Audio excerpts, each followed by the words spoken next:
Hi, and welcome everyone. My name's Peter Sheldon-Brands. I'm going to try and host this brief history of modal testing. And with me today, we have two illustrious guests, Dr. Jan Lerden from Siemens Digital Industries. And you're, what time are you at over there in Leuven, Jan? Yeah, I'm in Leuven. Yeah. What time is it there for you? Well, time, it's 6 o'clock in the evening. We haven't switched summertime yet. You're not going to fall asleep. 6 o'clock is your bedtime? No. Never fall asleep at 6. And also we have Professor Pete Avable from the University of Massachusetts Lowell. Hi, Pete. Hi. And as we're talking, I guess with two Petes in the room, you know, if you have a question, you might press it to Pete A versus Pete S or something. So we'll apologize in advance for any confusion. But yeah, we're going to take a walk back and learn a little bit about the history of modal testing in this webinar. We'll also have a brief demonstration from one of my colleagues, Simone Monsanto. But we're going to go back right now to the 60s when, you know, we sent a rocket to the moon, and things like the fast Fourier transform were just developed for, I guess, early computers. I don't even know if they were called computers then. And if you're going through modal history, you have to kind of start at the birthplace of it all, I think. It occurred in Cincinnati. And in 1965, the Structural Dynamics Research Lab was formed at the University of Cincinnati, which really are the pioneers of modal testing. Tons of graduates from there and lots of consultation projects and things like that. Jan, you're actually a graduate of the University of Cincinnati. How is it that modal testing came to be centered in the University of Cincinnati as opposed to someplace else in the world? Well, it's probably because of the two people there you see on a picture, Dave Brown and Randy Alleman, who came a bit later there. And that picture is not from the middle of the 1960s. That's clear.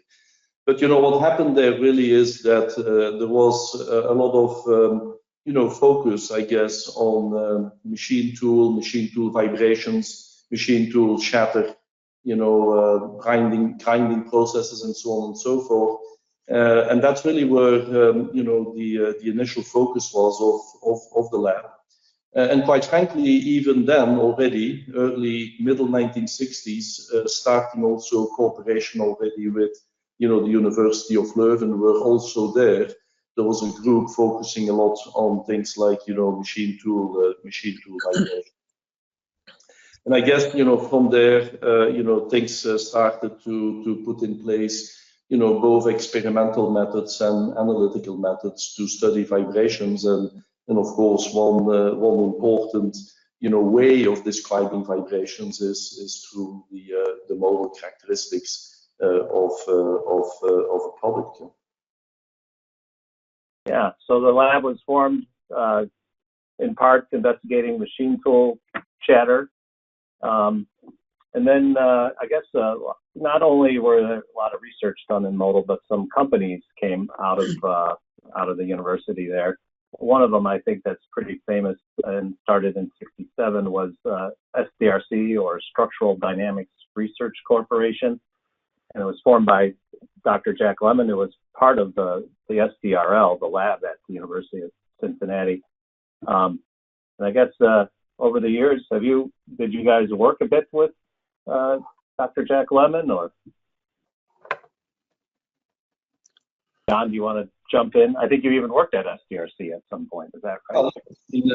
Basically, just back to SDRC and how it started. Actually, SDRC started really as a consulting, and I think you have some of the names on one of the next slides, Pete. There, started as a consulting firm. Focused again on doing structural analysis and vibration, and really focused at the time, on projects coming from U.S. Steel. U.S. Steel had the interest to expand its business by essentially, seeing more business for steel plates and using steel plates and welded structures based on steel plates as the base for machine tools.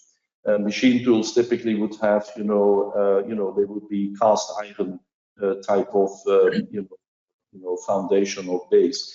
And so this whole idea of, replacing that and seeking ways to use welded steel plates as the base for machine tools, of course, which was the interest of US Steel, was quickly leading to indeed understanding then, how to best do this, how to minimize vibrations into these structures, again, to avoid things like, machine tool chatter. And that's how that really started. And actually, US Steel, they were so interested in what the company SDRC could do in terms of, helping them to develop that business, that they became, I think in the early years, they were like a shareholder, even up to, I believe, 40% into SDRC. And, really SDRC, of course, developed them into a company gradually also making more and more software. But even through the end of the 1970s, if you go back to, the business of SDRC and how the numbers were coming about, probably even at the end of the 1970s, between 70 to 80% of the business, was still coming from consulting projects. But then gradually, of course, what was made as business there and profits were invested, of course, into building software applications, Modal Plus, for example, SuperTap, some of the early finite elements, pre and post processing. Do you even use some of these, Pete, when you were? Well, I never met Jack until much later, but it was probably about 15 years ago. And I had some long conversations with him, and I was amazed at his, just everything he thought about, how he approached problems. He was definitely different than most people, and I can just imagine being associated with SDRC back then when he started that whole group. Must have been an exciting time. And another evolution in '68, Nastran was released, which had a Solution 103 for doing modal solutions. I guess at NASA, they noticed that a lot of their different groups were developing their own codes, and they managed to make a unified code, which is still in use today, but started in '68. And of course, I guess history-wise, both SDRC and Nastran are also part of Siemens now. It's like eventually we're all going to work for Siemens in the entire world at the rate of absorbing things. I'm sure you're looking forward to that, Pete.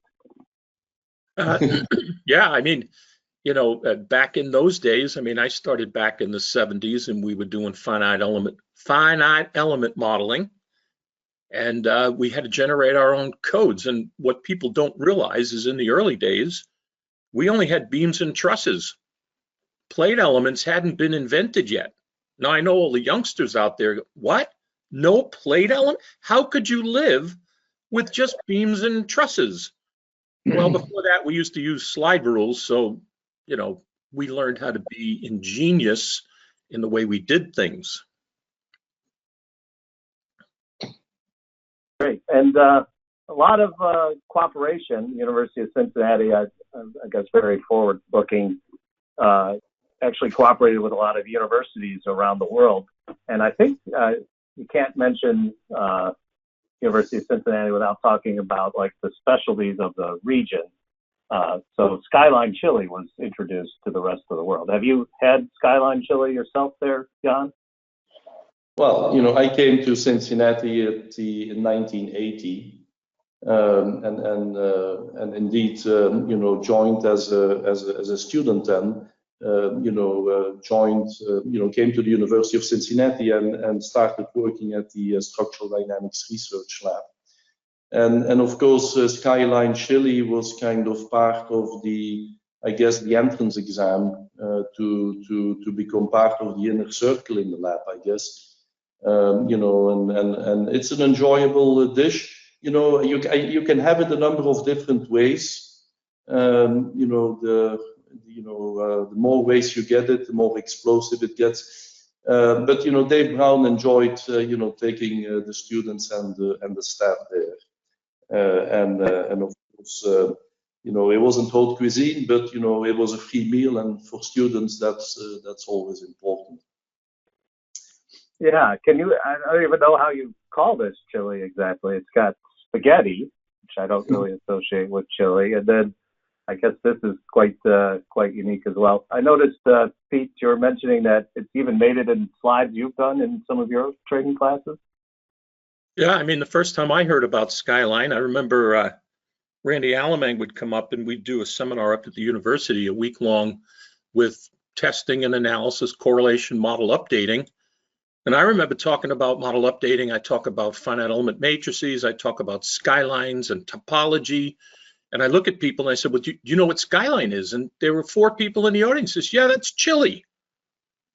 I said, what do you mean it's chili? So that's the first time I realized that you could add A and B together and it really comes out with chili. So you said Skyline, you were trying to lead them one way, but they could only think about the chili. It's so memorable once you really think about it. And I still make Cincy chili all the time. There's no other better way to have chili as far as I'm concerned. You can actually make this. Oh yeah, spaghetti and everything. Wow. Yeah. So I guess in the '60s everything started and was in play. You had SDRC, you had the University of Cincinnati doing Modal. So that brings us to the '70s, and I guess Pete, this was one of your photos. What was this from? Or well, I think back at IMAC 25. We had a 25-year, let's go back and look at history and everything. And some of the slides we have coming up showing some of the equipment. Everybody brought all their like old archaic equipment. But there was this one poster that I guess maybe the guys at Cincinnati must have brought along. And I just thought it was appropriate to have that, you know, teaching Modal in the 70s and have Dave Brown. So this, I think, is out in the high bay. I can see a 54, 51. Dave's lecturing to a bunch of students. So it's just a poster that was up and I grabbed a picture of it. That's where that came from. Famous high bay of the SDRL. At the SDRL Cincinnati. Yeah, that's where they would hold the lectures and they'd have, you can see a little piece of a car at the lower left of the corner picture there, and they would have everything all set up and they'd go through a real hands-on how to do modal testing. And I took the courses back in the 70s. They were great courses that you know, helped everybody to move along, because in the early days I was a finite element guy, and then converted over to experimental modal, but still have heavy roots in analytical stuff. Is it called the high bay because it has a high roof, so you can fit things like parts of the space shuttle in there? Is that I think they had a big sailplane in there at one point that used to hang from the ceiling. Jan, you were there. What else was used in the high bay? No, I mean, there were cars. You know, cars was a sailplane indeed. I mean, a lot of when I was there, and so again, this was the end of the 1980s, really. A lot of work was indeed being done with the automotive industry, and so we had a lot of regularly, you know, vehicles there from, of course, the companies in Detroit. Then I guess in the '70s, early '70s, ICP, or integrated circuit piezoelectric instrumentation, started to take off. It was really kind of started in the '60s, which helped lower the cost of the instrumentation. And in fact, at the University of Cincinnati, well, I guess Jim Lally, his sons went there. Was that the same time as you, Jan, at all, or? Yes. Who started PCP? They were there, and they were, you know, all of them were there. They all came through the lab except one, I believe. And yes, they were a lot of fun to have around. They made the student life at the University of Cincinnati enjoyable, you know, and made sure that there was, you know, something else also to do, but studying or next to studying, being able to do also and enjoy life, if you want to think of it like that. Did you go out and like skip ICP quartz crystals across lakes or something? Well, maybe Pete can chime into this one a bit. Yeah, I mean, I knew all the Lallies, and I got really close with Jim Lally over probably the last 10 years as we did different things with the folks at PCB. And you know, he was a great innovator, even up until just before he passed away. He was always thinking of something, doing something, and I always laughed so hard because he would sit in the back of the room at IMAC when I'd give a presentation and say he learned something. And I think the point I always want to make is I think we all learn something new every day. It's not something that we have all the answers. And certainly Jim will be missed. He was a great innovator in measurement technology, and I can't say enough about him.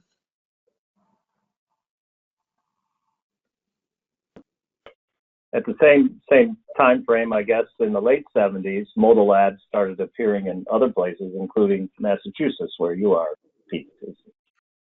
Yeah, and so I was, I joined the lab, Modal Analysis Controls Lab, that John O'Callahan and Dudley Shepard started up. They were doing some work for NASA at the time. Then we started working with, well, we started with the first single channel FFT analyzer from Nicolay, and then got a 2-channel. And then, you know, obviously from there, we grow into other things, but the lab started back in the probably late 70s. And then I was working with them, and then I joined the lab in the mid 80s, and then just have been there ever since. And I've been to your lab. Do you ever get rid of equipment? You still have all the equipment from the 70s. We keep everything. We have the big 10 megabyte platter discs just to show people what 10 megabyte really means. And the other day I ran across this tape as I'm starting to, you know, clean out, and we'll actually ask people, and they can vote interactively, what they think that was. Hopefully they got a good look at it. So don't give it away quite yet, Pete. Yeah. When I don't know if you can see, you can't vote, Jan or Pete, yourselves, because you're presenting, but other people are voting. When I showed this to one of my colleagues, they asked me what ABBA was. You guys know ABBA, right? Yep. Yeah. Okay. Unfortunately. So I'll close the poll and share the results here. And did they get it right, Pete? Yeah, well, most of them did, because I see some of the names, and some of the people I know, they probably had HP 5423s, and that was kind of the boot tape that was inside. And everything was saved on on a cassette tape. And it was only 2 channels, and it was only 256 spectral lines. You couldn't do very much with it, but you know, when all you have is a hammer, everything's a nail. So, you know, we could go out and make measurements. And the point I want to make here is that when we took measurements with a 2-channel analyzer, we got intimate with our measurements. And when we curve fit the measurements, we only had a single degree of freedom back then. That's all we had. You'd curve fit each measurement, each mode individually.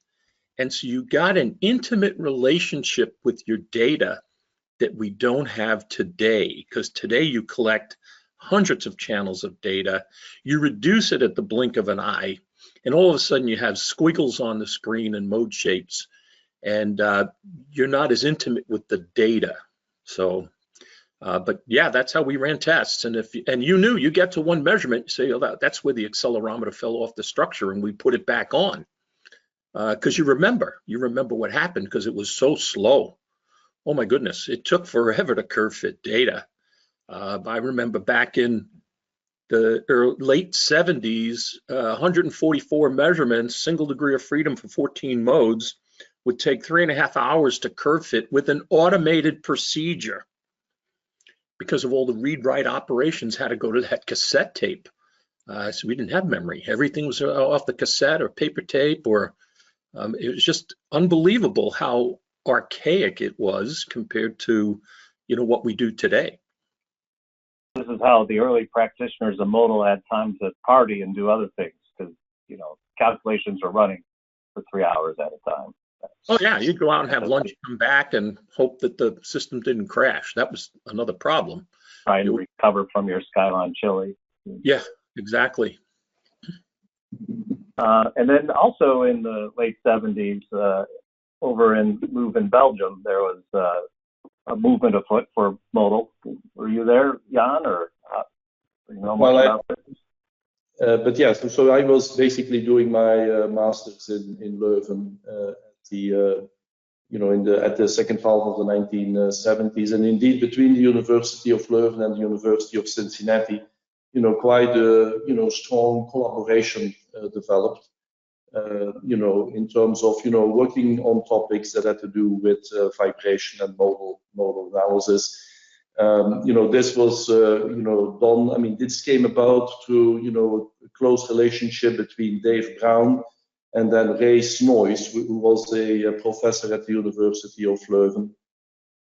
And so from I think the middle of the 1970s, they started to organize modal analysis seminars together, between the two schools, typically in Leuven in September. And I participated at my first one in 1979, where actually I met Dave Brown. And I was then in my last year for doing my master's. And actually, Dave Brown gave me the topic for my thesis, which I think you show on the slide here. And, you look at that equation there. I mean, we all recognize that equation. The task that Dave gave me was to identify mass, damping, and stiffness from vibration measurements.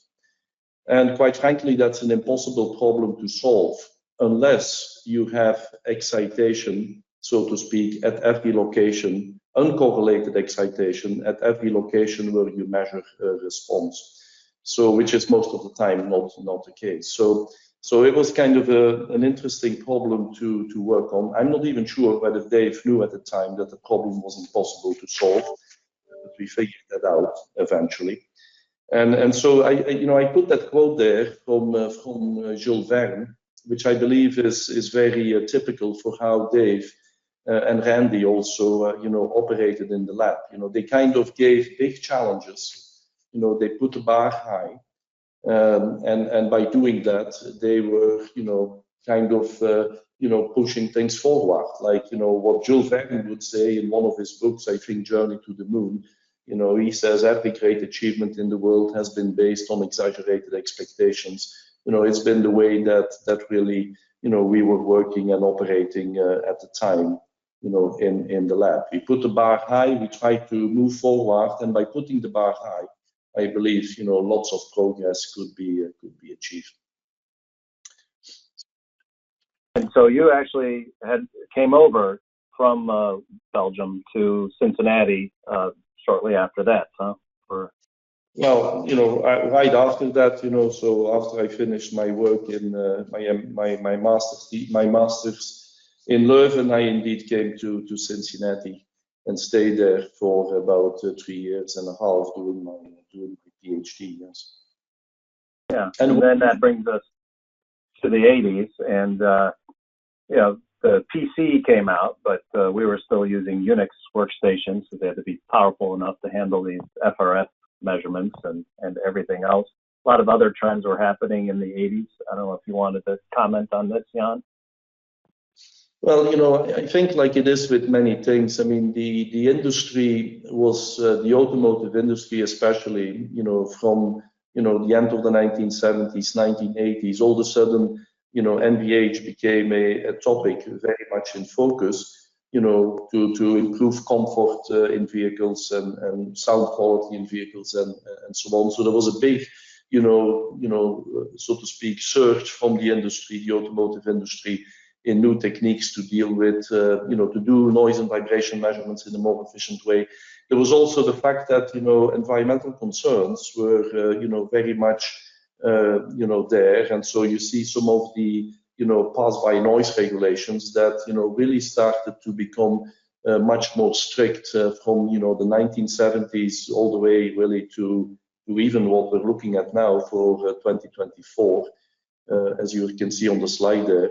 And so, this actually was putting a lot of work, in the lab in Cincinnati, also the lab here in Leuven, because the industry indeed having to deal with these topics was looking all the time for more efficient ways for doing, for example, modal analysis. And that's when, a lot of the methods for doing multi-channel measurements, doing, multi-input excitation, measuring more in shorter time and then processing all of this information as efficiently as possible. That was a lot of focus of research, in that period, end of the 1970s, going into the 1980s. And of course, yeah, I was going to say, you're trying to do all this with what kind of tools? Well, compute power, this was also the time when personal computing became, slowly available. Of course, you can see some of the, the compute power that we had to deal with. I think today we wouldn't call that compute power, but that's what we had, systems with 8 kilobyte of central memory, a disk of 1 megabyte. Pete was talking about, the tapes, and of course, streaming data back and forward to tapes, which was always a long and painful process. Still, of course, a lot of private operating systems, but, eventually personal computing, personal computers, mini computers became available in that period. Yeah. And that also then, led to, evolution in terms of moving from, so to speak, 5451C, which are the big machines you see there on the left of that slide, into actually thinking about building more flexible multi-channel measurement systems, using, personal computers, or mini computers at least, and essentially what we call today front-end systems that would then be connected to these, mini computers. And by doing that, you could actually, in a small package, like you see on the right there, which is a configuration from the early 1980s, a measurement system that we made with LMS in the early 1980s, you could easily get to 100 channels of data acquisition in a small, more convenient package, compared to typically the 4 channels of simultaneous data acquisition that you had on these bigger, HP machines. And so obviously by doing that, all of a sudden you could take more data in a shorter, time, which really created a breakthrough in doing, so to speak, in cutting testing time and things like that. And because a lot of things were more driven by software, all of a sudden you could, in those kind of computer-based systems, you would be able to create more flexibility. You had convenience of more different types of measurement procedures. The data processing was all, could be tightly connected to the data acquisition and things like that. So a lot of breakthrough in productivity that came at the time. Yeah. I was going to try and make some parallel with what Pete said. It's like the first round of digital disruption, and like we have social media today, and we're not as intimate with our data or friends because we're on computers. I don't know if there's some connection there, but so is the time of digital disruption. And then this was another term that you used here, Jan, for. Well, what happened then is typically, between the, SDRL at the University of Cincinnati and, some of us like, LMS, also with the University of Leuven. Yeah, we did, we started to really push in a way, call it democratization of multi-channel modal testing. And so Dave had this great idea, I think this was in 1987, to kind of show the industry in Detroit, a seminar in Detroit, show the industry how you could do a modal test on a car with, 300, 400 degrees of freedom, and do all of that starting from putting transducers on the body in white to having the mode shapes, do all of that in 2 days. And so we did that, I think, for the first time in a public showing in a seminar. in December 1987, bringing together, new innovation in terms of transducers, because PCB continued to of course invest in new sensor systems. They had a sensor system at the time which was called the Structel. The idea even of Dave was that they would be so cheap that you really could put hundreds of them on the car and maybe even leave them on the car, because the effort of taking them off would be costing more than the transducers themselves.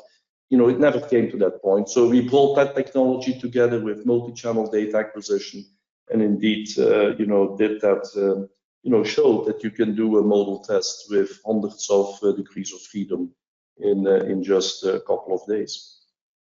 Yeah, which is still a great thing if you can do today, I think. Well, the first time we did it, it was not a walk in the park, but the people in the audience didn't see that, and they thought it was magic happening, magic happening in those 2 days. And by the way, I have a little anecdote here, because then Dave had the idea that we probably should show this not only in Detroit, we have to take this around the world.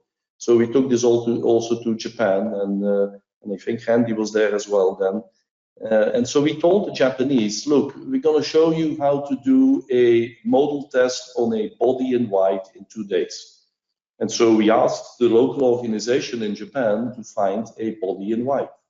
And so when we arrived in Japan, we found they had indeed a body in white. It happened to be a VW Rabbit, a Golf, which was white. And so in Japan, we did kind of a trial before the real seminar. So we did put all the transducers on the car and did the tests and so on. And then when we were removing, the transducers from the car to make it ready again to show how you do all of that in the seminar itself, well, removing the foots from the transducer from the car, everywhere where there was a transducer, we discovered a green spot. And it turned out that, the Japanese had found the body in white of a European car. It couldn't be a Japanese car, but that the body in white was a green one, okay? And because we said it had to be a body in white, they painted it white to make sure it was a body in white. And so, that's kind of a little anecdote of, that goes back to that time and doing these modal tests and these modal seminars, worldwide. Yeah, I guess that happens when you're communicating via fax or whatever. They're like, "Are you sure it has to be a body in white?" And you say yes. But, IMAC, the first International Modal Analysis Conference, also occurred in the 80s, in 1982. And Pete, have you been to every single IMAC? Is that true? Are you one of the illustrious club? I started at IMAC 1. I had papers at all the IMACs except for the one in England. That's when my third son was born, like within a week of the conference, and I was forbidden to go from the home front. But I've had papers at all the IMACs and started back at IMAC 1. And I see a few people on the list here that I know are people who've been at IMAC 1 and up through all the IMACs. It's the home. That's where we all go to talk to each other and present and share ideas. These are actual photos of that interchange. Is it? No, this again was at IMAC 25 when we had the 25th reunion, and I had taken some photos and then scanned the photos, and so I apologize, they're blurry. Someone says, well, they're blurry. I said, well, okay, go back to IMAC 25 and take them over again. This is what I have. But yeah, I had a shot of Jan, and I have a shot in the middle here of some of the well-known people in the area of modal analysis who contributed. So that was a great session, and we also had all the equipment there, and it was just great to see that, where we had gotten to in 25 years. Now that we're approaching 40 years, we've gotten a lot further in those past 15 years. It just means that the technology and everything we're doing is just growing tremendously. And I thought I'd have a screenshot kind of like beginning of the 80s versus the end of the 80s. If you look at this for a few minutes, you could see some of the evolution of the hardware or computer technology. I guess back in the day, people, this type of system, you could only see text or ASCII characters on. The modes and the FRFs were on a separate monitor here. And then with the advent of the Unix workstation, it all became a single screen, and things like mice appeared. Here you were just typing in commands and things like that. Yeah. Looks like, though, the SCADAS didn't change very much, Jan. It must have been very advanced for its time. What a lot of people at don't the realize, beginning of the 80s here. in the early days, we didn't have a mouse. We didn't have a graphical interface. And I mean, I used all the different packages, and I remember Modal Plus, and unfortunately, I can still remember some of the mnemonics. GP, generate polls, GA, generate analytic, and you typed, and then you had a series of parameters that went in with it. And it's a sad statement to say that I knew all those, and I knew them by heart, and now I can remember some of them. I can't remember what I had for breakfast, but I can remember some of the mnemonics and the codes we typed, because it was just routine that we did that.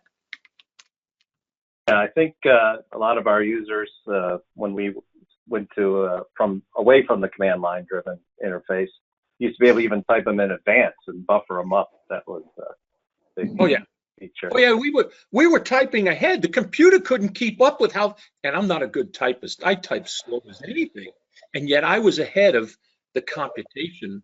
And so some of the computers, I mean, you would do an inverse FFT. And at the time, back in the mid 80s, on one of the structural measurement systems, I could actually talk about what the inverse FFT was all about while the PC was still computing the inverse FFT, waiting to get that time response to go through and extract modal parameters. So it's like a soft shoe. The computers were so slow. And even today, some of my old animations, when I play them today, they play too fast. But back then they were slow as anything, so you could buffer up your commands, leave for lunch 15 minutes early, have that long lunch while it was calculating all your work was done. We would make scripts and we would do that. I mean, when back in the days of Modal Plus in the early 80s, I would put in scripts to run system models, Modal Plus, curve fitting. I would start them up at 7 o'clock at night, and I'd come in the morning at 6 a.m. and they're still chugging along, doing all the things that I needed to have done. Actually, back in those days, they wouldn't let us use the VAX during the day for engineering work. That was for an important thing called email. The only time the engineers got access to the computational resources was at night. In the 90s, and I guess the slide's wrong here, we did transition from star-based command-driven language to X Windows at the time on Unix, so more of a modern interface. And we had programs, I guess, in the 90s, things like this one in particular, which we'll talk about in a second, because in the 90s it was also a time of where simulation was really coming in its own. Do you have some comments here, Jan? Well, yes. I mean, simulation, of course, started in the end of the 1960s, but when it comes to so to speak, to get it more in the hands of more people, really, a lot of that, happened and started to happen in the 1990s, with many different types of companies starting up in simulation. At the time, and there is a quote there that comes up here. I mean, the saying was a bit, everybody believes the test data except the test engineer. Nobody believes the simulation result except the analysis engineer. I think that's a bit different, has evolved, of course, meanwhile. But I think what is really underpinning this at the end of the day is the fact that, to do a lot of engineering work and to get work done, frequently one is to combine test and simulation. And, really with, simulation, basically growing, test there, of course, being able to do many things through test. A lot of, opportunities also appeared to kind of combine test and simulation. To use test, of course, to maybe validate, update, simulation models, but at the same time also use simulation kind of, in a way, be more precise about maybe how to organize the test, where to put transducers and things like that. And yeah, so I think there was. Go ahead. No, I was just going to say, I mean, Pete can talk a bit about this slide, I guess. Yeah, so, it was in the early days, I went looking for a slide. And what I realized is, Link was all command driven. We didn't have screen captures and stuff like that, but when we got to Gateway, we did. And so this is, what I call is the tool table, where you have a reference model and a verification model. And the software at the time by LMS was very innovative, that allowed you to bring in a test model and bring in a finite element model. And there were tools to do correlation, determine if, what the state of the model was. And Link was in the late 80s was one of the first packages out there. And then Gateway was just a new rendition of it on a new computer platform. And we did our test analysis correlation. We did our modal assurance criteria. We did orthogonality checks. We did reduction, expansion, comparing data, looking at frequency responses, FRAX, and then going on to do model updating, which was probably taking files and putting back out to Nastran to do the heavy crunching, sensitivity-based model updating. And started with first modal updating in the late 80s, and then towards the mid 90s to late 90s doing FRF-based updating, as well as at that time, some of the frequency-based substructuring tools. Rather than having modal-based substructuring techniques, we moved into frequency response-based substructuring. Yeah, so this program was letting you compare test and simulation and work in a complementary way. But at conferences at the time, Jan, if you went to them, were they talking about test and simulation working together forever, or? Yeah, well, depends. I mean, I think you had of course pure simulation companies that basically were preaching the holy grail that at some point in time everything could be done with simulation. I believe the reality is today, like it was yesterday, and it's going to be tomorrow, that engineering work will require combination of both, and that's simply because companies that basically are engineering new products, they need to innovate, and when you innovate, you go into I call it uncharted terrain. Where essentially maybe simulation hasn't proven itself yet, and where you have to complement what you can do with simulation, by simulation with testing. And so I think there is that, that interplay will always be there. And if you go, I think you will come on the next slide, I think a bit later. Yeah, don't go to the next slide yet, because right here, go back, Pete, for a sec. I just want to point out that you have to realize that up until this point in time, you have the analysts doing computer simulations up on mainframes, and the test database systems are down on PC-based computers. So it's not, like today, you have everything on the same platforms, and it's easy to interface and swap stuff back and forth. Oh, it was a horrendous deal to get a big finite element model converted to get into the software. I mean, that was a horrendous step to do that. And then to get the test data in the right format. And then, of course, nobody uses the same coordinate system. So you're trying to align, models together and do the correlation. It wasn't easy until, today we have everything on more common platforms. Much easier to pass data back and forth. I remember the first correlation I did was in 1979, where I was interrogating the memory of the HP 5423 to pull out frequencies and mode shapes to compare to my finite element model. It was done in SAP4. Most people don't even know what SAP4 is. Okay, so back then, to try to do a correlation, these tools that got developed were incredibly important, to us being able to blend these technologies together, the test and analysis. It's like Jan says, you've got pluses in both of those, and sometimes you can't do something in a simulation, or you don't know how. and you want to augment your system model with an experimental component. So this blending is and correlation and updating is a very important step of that process. Yeah, and then to close out the 90s, another important evolution was you started a series of modal articles. Yeah, so that came from SEM. They had a magazine called Experimental Techniques, and they wanted to spruce it up and give it a new face. And they asked me if I could write an article series. And I said, well, yeah, I can. I said, but the requirement is that those articles have to be all freely available to everybody. And they said, no. They can only be for our members. And I fought long and hard to say that, no, I won't do it. And unless if they're freely available to everybody. We spent 5 years writing articles, and then I wanted to stop after 5 years, and they said, well, no, they're pretty popular. People are looking at these things.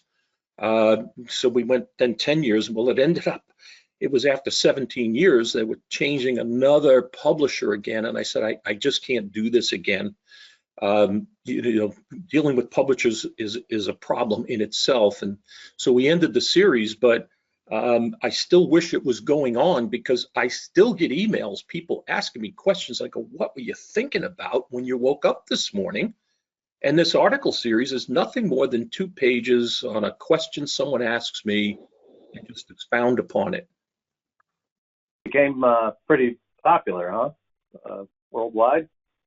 Yeah, well, people started grabbing them and they started converting them. And one person emailed me and said they wanted to let me know they had done that, and they wanted me to proofread the Chinese version of the articles they put together. How am I going to proofread them? They wanted to give a testimony to say that, yes, these are definitively the modal space articles. And I say, I don't know how to do that because I can't read them. So, but yeah, so they did get. Other than the fact you couldn't read them, you could proofread them. Or... I could look at the pictures. The pictures were still okay because they didn't convert those. And that brings us to the 2000s. The iPhone came out and everything else. And I guess still on that test and simulation thing, there was a lot of things going on, Jan. Well, look, the chart here is simply showing that if you go back with your animation, you go back, Pete. Look, in order to meet engineering targets in a certain amount of time, the reality is that it happens frequently in a combination between simulation and test. And then what happens, of course, if you innovate in what you have to do, in what you do, product you're designing, you move the engineering targets up. Things always have to be done in a short amount of time. And in order to succeed with this, it requires innovation, continuous innovation in simulation, and continuous innovation in test. And so you animate once more, and then it shows that in order to continuously deal with where the industry, the market is going, to support the innovation that the industry wants to put into the products it's making, from a simulation and test perspective, you have to push forward the capabilities in simulation and in test. And it basically points to the fact that, when you look into even the capabilities for model testing today, they have continued to evolve over that period, starting, we went back as, 50 years, and have continued to evolve in order indeed to make sure that through the capabilities that we deliver with testing systems, that we continue to support that, drive for innovation into the market. And, I think we'll show that a bit in terms of how also when it comes to curve fitting and, extracting the modes, from a data set, how, things have continued to evolve from that perspective. Yeah. So our colleague, mutual colleague, Simone Monsanto, can you show us the evolution of modal curve fitting, the progress over the last 20 years in like a minute or less? Yep, absolutely. So again, I think I'm in a different generation range since I started in 2009. So I already I'm already part probably of the Polymax generation, I would say, of user. And getting back a bit to what Pete said earlier, probably solving such a model with 380 almost response degree of freedom and 2 references probably in the early 70s and 80s was almost impossible. Now, in terms of model analysis, the evolution is mostly on the quality of the results and the usability of the results. So here we see the nice old mode indicator function for this specific database. And then if we look at time and off, which is a time domain multi-degree of freedom code, which if I'm not mistaken, is originating from probably some development from Jan. If you look at the stabilization diagram, you actually see that, you actually that, well, it's kind of noisy. The poles are there. If you start to select the pole, they're going to be quite accurate. But knowing exactly where the modes are, in particular here at high frequency, it can be definitely tricky. So what Polymax brought is with the same UI, with the same settings, with everything the same, on the same data, with the same model order now, the stabilization is much, much cleaner. And so knowing where the modes are and making sure that you only select physical poles out of your data, it's extremely important. Now, in some situation, however, so for Polymax, when you get to the noisy part of the data, there might be some uncertainties. So what we did recently, if we now go to, and we select all of the poles, we introduced MLMM, and which is basically an iterative method, which will now run through the initial estimate that Polymax got. It will compare for each iteration the synthesized model with the original model, and will modify the model parameters of the estimated model to have the best possible curve fit of the data. And it will do that automatically. So of course, you can do it manually. This is just an example of the synthesis for time and off for a couple of degrees of freedom. So if you know where the modes are, it's fine. Polymax actually, it's pretty much comparable. But when you go to MLMM, basically you see that the curve fit and the quality of the fit to the data is much, much better now. And basically all of these with very limited user interaction. Of course, you will still recognize that some of the modes have incredibly high damping that judgment will help you to remove from the data, but it will definitely cut a lot of the iteration that the user had to do in the past. And it will do that for massive databases with thousands of FRF.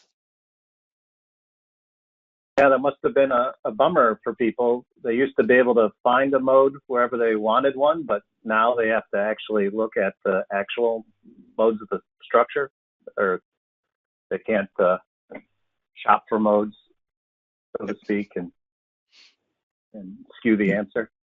And Pete, do you remember the introduction of Polymax? Yeah, I do. It was, I happened to be in LMS in the Detroit office, was teaching a seminar, and Jan happened to be in town. And he started talking about this new curve fitting technique, big breakthrough. And really for 5 to 8 or 10 years, there really weren't any major changes in modal parameter estimation. And Jan talked to me about it. He was showing me some, typical Detroit data, very heavily damped. And I said, yeah, that's great, Jan. But how about on a structure like this, the RadarSat satellite? And at the time, I was writing a paper for IMAC about the trials and tribulations of smaller bands, curve fitting data, very messy stability diagrams, a lot of computational poles, which is the right pole, what's not. And I was actually writing a paper, and Jan said, well, okay, let me show you this data. So I gave him the data set. He sent it back to me, and he showed me this beautiful stability diagram in the middle. And I said, yeah, Jan, I don't want your academic structure. I want you to analyze my data that I gave you from the RadarSat satellite, about 250 channels, 5 shaker input. He said, but Pete, this is your data. And I said, you're kidding me. And so I revised the paper for IMAC, and I said, then and now. And I remember when I showed this data, Polymax was new, and there were a couple very seasoned people in the audience who raised their hand and said, Oh no, Pete, I can see those poles in the then. You can see where everything is. I said, yes, as a seasoned professional, I can see them too. But if you give that messy data on the left to a newbie, they are gonna struggle and struggle. And Polymax really helped to sift out all those computational poles to the point where when you see a stable pole and you don't have a peak in the complex mode indicator function or the summation or whatever, people ask me, well, is that really a mode? I'm gonna say yes. It might be your test setup. It might be the test setup next to your setup that has a mode that you can see in the data. So, Polymax became like, to me, it was like an electron microscope, really drilling down and looking to see where the poles are. And I have plenty of data where I can show you poles. And one time I was at LMS testing the typical class plexi plate, and there were a couple extra stable poles, and we were still new to it. And John Dietz was there with me, and I said, John, after the class left, I'm trying to figure out, what am I seeing here? Well, it turned out that the bungees that we use to support the plexi plate are nothing more than guitar strings. So we got a microphone and we plucked the string, and sure enough, these extra poles we were seeing in the stability diagram were really the bungees vibrating. We had no transducers on it, but we could see those poles, those roots, which were clearly modes of the system. Not the article I was testing, but part of the test setup had its own contributions, and we had to sort through to figure out which was which. Yeah, and that brings us, I guess, closer to modern day. And, I thought we could start to close out with a few thoughts here, like modal education, I guess, teaching people and passing down traditions. Thank you, Pete and Jan, for everything you've done in this regard. But I thought it was interesting to see classes of, I guess, yesteryear here with transparency overhead, and knowing that we're still doing modal classes. I know you've done a lot of modal classes at Siemens, formerly LMS, Pete, with Chuck Van Carson from Michigan Technological University. I remember you saying something like, when you first started this, you didn't think that you would be doing modal classes for more than a year because you teach everybody or something. Is that, you find the need for modal education is still relevant? Just means that there's people, and we have new crowds of people moving through. And I remember in the 90s, Chuck and I started developing these seminars because the people who were seasoned in modal from the 80s were moving up into management and moving on to other places, and we had a new crop of people. And it's just every 5 to 10 years you have a new crop of people, and we have to educate. And I know Chuck and I used to give those seminars, and I love doing that. That was one of the best times of my modal career. And Chuck and I would go to teach seminars, and people would always say, what a great seminar. You complement each other. You do this, you do that. And the truth was, we'd be at breakfast on Monday morning, and we'd be arguing. I taught DSP last time. I'm not doing it this time. And we would pick straws as to who was going to cover what part of the course. And we had a great time doing that. And I know it's something that I learned a lot, and I hope Chuck learned a lot too. But those were good years, and I think education is something that has to keep on going to educate new people into this field, and even at times seasoned people, where I just had an email from someone this morning, and they were talking about a measurement, and they said, well, this measurement's good enough. Well, yeah, it's good enough. You can get frequencies and mode shapes, but why wouldn't you spend the time to make a better measurement? Why settle for a half a measurement when you can just do a little bit more and get a great measurement? And Chuck will agree with me. I know that if you make good measurements, you have a much easier time extracting modal parameters. When you have bad measurements, that chore of extracting parameters can be very, very difficult. Great. And I think I'd like to maybe conclude with some, I don't know. Yeah, we've talked about the past. There's obviously things that are going to happen in the future as the field continues to evolve. Any kind of final thoughts there, Jan or Pete? I don't know which one of you might like to share a thought. Good, Jan.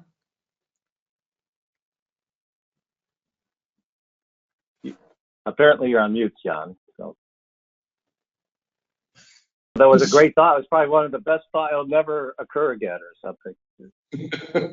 No, but I think going forward, I think history has learned us that, especially when it comes to, complex problems in vibration and dynamics, that and acoustics as part of that, considering also the fact that acoustics, for example, is frequently also subjective, that, going forward, test and simulation will have to complement and will continue to complement each other to make progress. And maybe one thought here is, everybody today speaks about IoT, okay? IoT, what is IoT? IoT is nothing but data coming from sensors, on a product maybe that is in use and so on. And because more and more products today are equipped with, with sensors that can provide useful information as the product is being used, there is a great opportunity here again of also processing and applying more methods and developing methods going forward on actually taking advantage of this abundance of data that is now available also through IoT, and actually in that combine it as well with simulation, in a way that, rather than just doing data analytics on data from IoT or doing just machine learning, combining the data that you have with simulation models, with a digital twin that you may have of that product, so to speak, that is operating. And in that combination, get quicker insights in terms of what the product is really doing, whether it is developing failure modes and things like that. So I see lots of opportunities, going forward to take advantage of the knowledge that we have on processing test data in a context of also applying that to IoT. Thank you, Jan. Pete, I know we didn't leave you too much time, but I think really just there's a few things that we have to think about as we move forward, and I just mentioned, I think education is one of them, because we will have new people. I go to IMAC, I listen to people writing papers about things, and I just go, oh my goodness, when I was a kid, I hated it when people said to me, we did that 20 years ago. Well, now I'm the old guy saying we did that 20 years ago, we did that 30 years ago. It's the same techniques, but with a new spin because we have new technology. Okay, so, we keep on needing to revisit old things, dust the cobwebs off, they become useful again. Swept sign, nobody used swept sign, but then we invented digital step sign, great technique. So I think educating people, going back and looking at new things and realizing that the people who come after us are going to have to trip and fall. We can tell them what not to do, but sometimes they have to trip and fall along the way. What I alluded to earlier was the fact that we collect oodles of information at the blink of an eye today, and we reduce that data as fast. And I'm not sure that people are religious about looking at how consistent their data sets are. So making tools, we have a new tool we developed a couple years ago, which was the data consistency assessment function, to understand the relationships of one measurement to another measurement. Coherence is great, but it only tells you that one measurement. Synthesis, when we get a modal data, that just only tells you about that one measurement.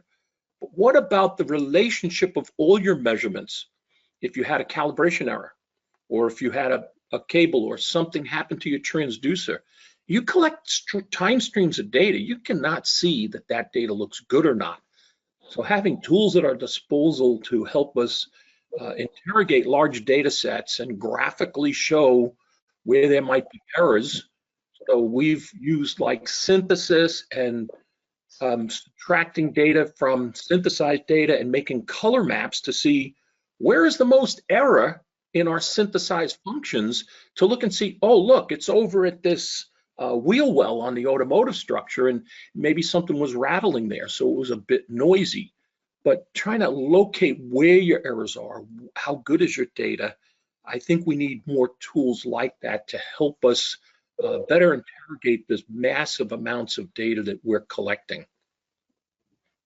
data intimacy, always well appreciated. And I guess before we wrap up, Jan, I don't know if most of our audience knows, but you're actually, I guess, 7 days now away from being quote unquote retired, although I guess you'll still be very active.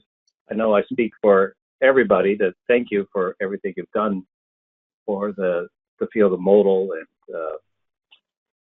and really appreciate it. And I know you've affected a lot more fields than that, and I wish you a lot of luck in retirement and fun.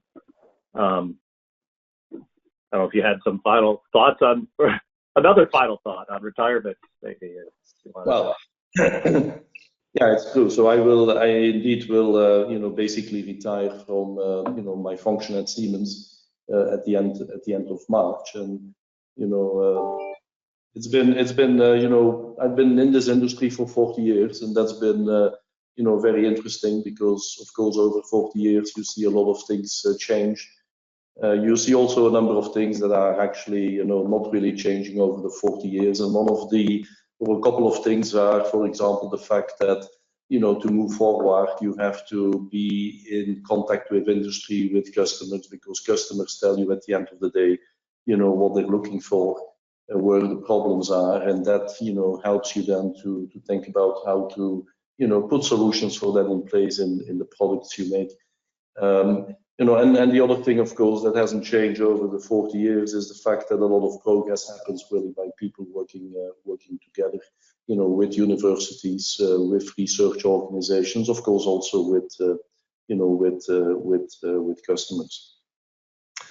So it's been an interesting 40 years, and I've enjoyed working a lot. I mean, I see a lot of people there on the attendee list that I know. It's been great, interacting with many of those, people over that period. Yeah, and again, thanks, Jan, and thanks everybody for attending. We'll get a link to this recording.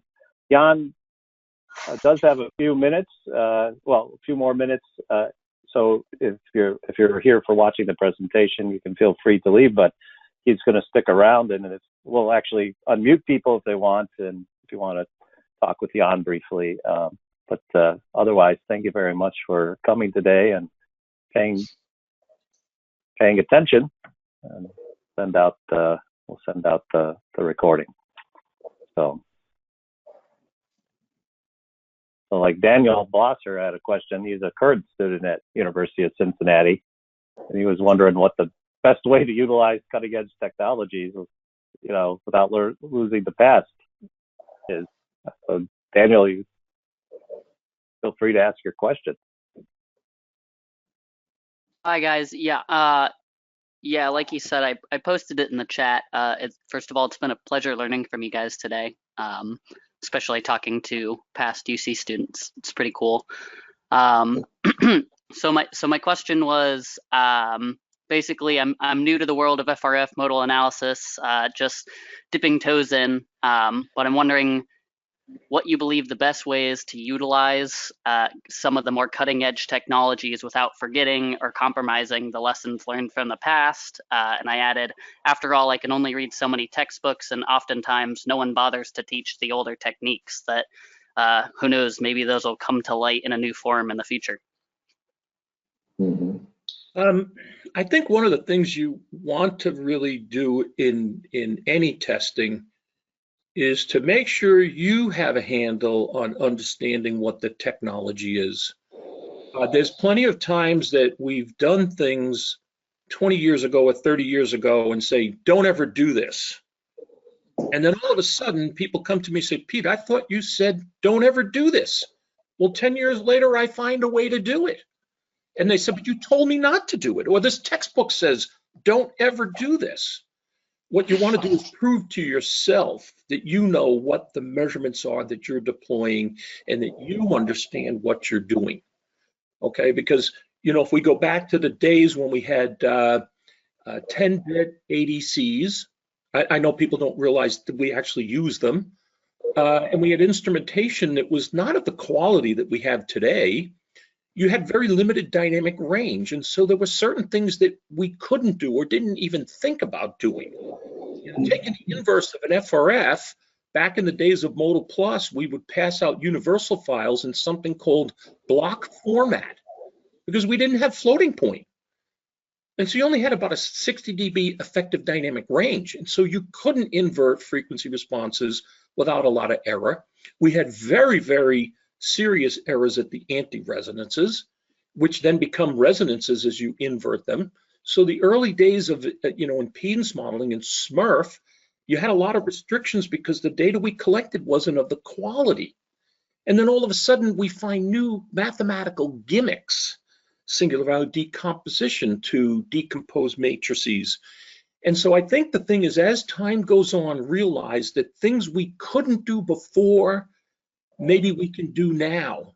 So we didn't use swept sign for a long time, and then all of a sudden came up with digital step sign, which was a great implementation effectively of a swept sign test. Okay, but then as we move forward, that test took a long time, and then someone learned a gimmick on how to speed up that digital step sign test to make it even better. So there might be things in the 90s I say that's not a viable technique, and then all of a sudden 20 years later I'm saying this is the only way I do this test now. So I think it's important that, when you see something in paper written in a book, that's stagnant. It's like a CD that you can't write to anymore. It's a closed book, it's done. But we're still learning as we're going through. There's still things that, even today I go out and run tests and I look at certain things and I go, wow, that's weird. I've never seen that before. And so even with 4 decades of doing this, I still walk out and there's times I see things and I still learn. I maybe don't learn as much as I did, 40 years ago, because then I was learning everything. So the best thing is if you think you have a measurement and you question it, then go through the pains of taking that measurement, trying different things, and proving to yourself that it is or is not a good measurement, or what you do to make a better measurement. Thanks, Peter. I guess the search for knowledge will never end. That keeps me employed. Thank you. Yeah, and if there's other people, I think there's a hand raise, or you can chat if you want me to unmute you. I think I can unmute one at a time. Yeah, there are a couple questions. I'm starting to look at some of them right now. Yeah, Kyle there has a question. His question is, do either Peter or Jan have advice for graduate students pursuing research with modal testing and vibrations, and where they should put what kind of thesis they should think about? Give some. Well, one that helps answer questions that we don't have answers for, or yeah. I mean, really, if you look at Polymax, we came to a point where, right, Jan, for about 8-10 years, there was very little done in modal parameter estimation, and it's no different than when the DFT. We had a discrete Fourier transform we calculated, but it was reserved to very few people because it took so long to compute. And when Cooley and Tukey came along, they said, oh, let's put a fast into this transform. We know a mathematical gimmick. So there's things that take time, things that are problematic. Those are the things that you want to try to send your research effort on to better understand, how to maybe do some of those things that are not easy to do today, or be able to have research that explains why things are the way they are, not just, oh, that's the way it is, don't worry about it. Okay. Yeah, and so maybe, if I can chime in on a couple of topics here. One is that, look, a lot of what we do still today is based on the assumption of linearity. And trying to understand non-linear, aspects of, dynamics is, of course, something that people have been looking at for many years. And I believe that that's an area where definitely one can, where definitely still progress, can be made. And I would say another area that is an area where progress can be made, or where there is opportunities, I guess, is indeed on the processing of operating data. we do a lot of testing in controlled environments. Typically a model test, you will have a controlled environment.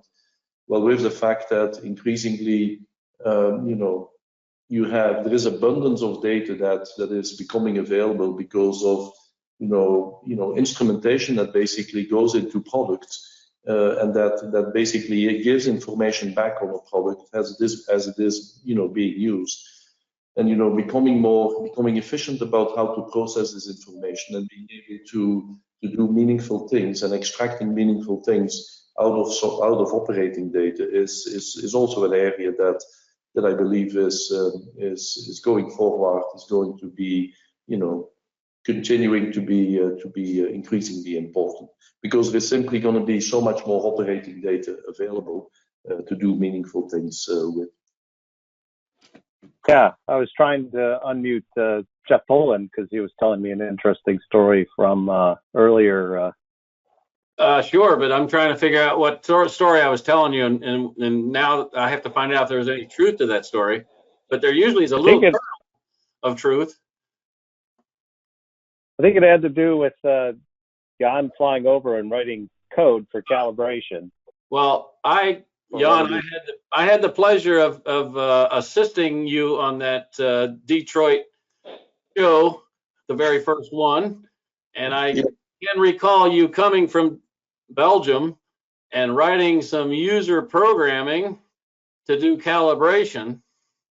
And when Rick Lally and I were sitting there doing calibration of struct cells, we were doing great. And then Dave Brown wanted to sit down and calibrate, and he wasn't satisfied with just doing one calibration. He wanted to do multiple ones. And each time he would calibrate the same sensor, it kept getting less sensitive and less sensitive. There was supposed to be 1 volt per G, but it was one less and less and less. And it ended up there were always a little bit less than 1. And in your flight over, I think you forgot to get rid of the previous value. And so every time you got a new calibration, it was 0.9 something of the previous one. And he kept saying, they're dying. So, one of those we couldn't solve, so we just got him out of the seat. And then Rick and I finished off the calibration part, as I recall. But that was such an environment, and it was amazing how those 50 people or so thought it was a canned routine. It's been done before, and they didn't realize new hardware, new people, new everything just came together. And that was the impetus, I think, for being able to do these the rest of the world. But I do appreciate enjoyable working with you over these years, for sure, and learning. Thank you. Yeah, no, thank you, Jeff. And I remember that too. And I think that problem was solved probably between the first day and the second day of the seminar around midnight. And actually we thought, this is another story here, we thought we had solved it. And so I remember walking to the hotel with Dave, and Dave told us, and maybe you were there as well. Dave said, look, this is not going to work well. Why don't we take a flight to Hawaii, okay? We don't show up the second day. But that's, that of course, that plan was not executed. So we went to sleep at 3 in the morning or something. At 3:40 or 3:30, Dave calls me up and he says, now, Jan, I think I know exactly what the problem is. And he said, we have something, he said he understood what was messed up. So at 6 o'clock in the morning, we went back to the room there, the seminar room, and we fixed what they thought needed to be fixed, and indeed it fixed it. And so that's how we basically, were able to indeed, shine through the second day. And indeed, for the people in the audience, it was like, it was all, I guess, magic, I guess. I see Chuck Van Carson's online. Did you want to try talking, Chuck? Can you unmute yourself, or I'm unmuting you from this end if you'd like to attempt. Yeah, I think I'm there now, right? Can you guys hear me? Yep. Wonderful. Yeah, no, I just, hi Pete, Jan, good seeing you guys. Thanks for the great walkthrough history. It was really interesting and fun to see all the old stuff, and and where we started and where we came from and where we are today with everything is really amazing. When you said see the old stuff, you meant Pete Habitable, right? Well, in one of the slides, there was a picture of an analog device that was used to measure frequency response functions called a transfer function analyzer. Yeah, TFA.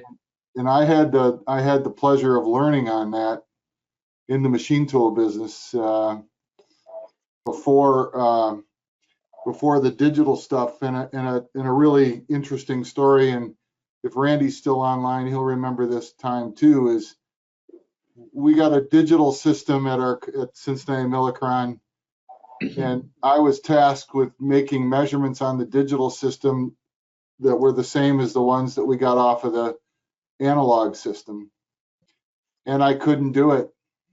And I spent weeks, months, and back and forth talking to Dave and Randy going, what are we doing wrong digitally? And they're shaking their heads going, we don't see anything you're doing wrong. And finally, the company said, well, that digital stuff's no good. We're going to put it on the shelf and go back to the analog world and make our measurements with the analog system. Shortly after that time, Bill Shapton, old Shap, came to us and spent a sabbatical with us, and they gave Shap the task of seeing if he could figure out why the digital system and the analog system couldn't give you the same answers. And the first thing Shap says was, why don't we measure something we know the answer to? Which of course is what? A mass, right? We built a big, long, pendulous mass. It was basically just an F equals MA system. And we made the measurement on the digital system, and it was perfect. It came out exactly where it should be. Made the measurement on the analog system, and it was completely wrong.